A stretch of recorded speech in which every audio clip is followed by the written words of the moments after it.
The LG air purifier was created to give you a quiet yet powerful way to remove air pollutants in your home. With its visual display and control panel, you can see the quality of your air and adjust settings based on your preferences.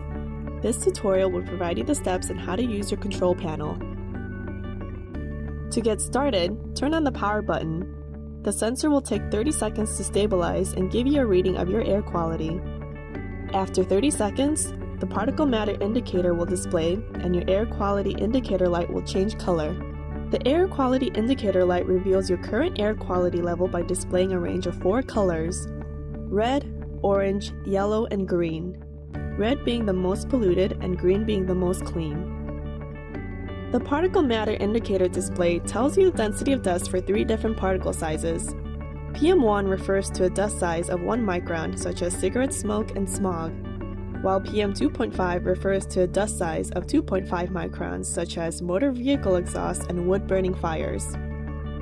And PM10 refers to a dust size of 10 microns, such as dust stirred up by vehicles. Repeatedly press the indicator button to toggle through your particle matter options. To understand specifically how dust density levels affect the status of your air quality, refer to the Indoor Air Quality Guide sticker located on your product or in your manual. Your air purifier will automatically set to auto mode once you turn it on, but you can also toggle through different speed settings.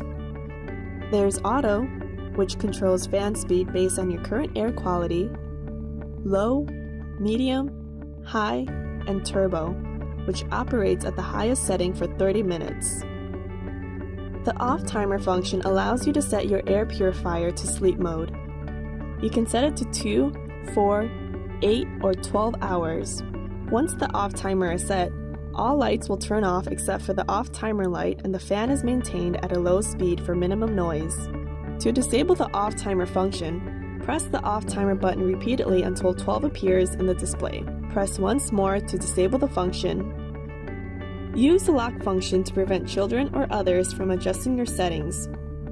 Press and hold both the indicator and off timer button at the same time for 3 seconds. Now your settings are locked. Repeat the same motion to unlock. The filter life light tells you when to replace your filters after 4,000 hours of use. Once you cleaned or replaced your filters, press the reset button for 3 seconds to reset your filter life back to 0 hours. You also have the option to turn off your air quality light indicator. Press the lighting button and both your overall air quality display and indicator will turn off.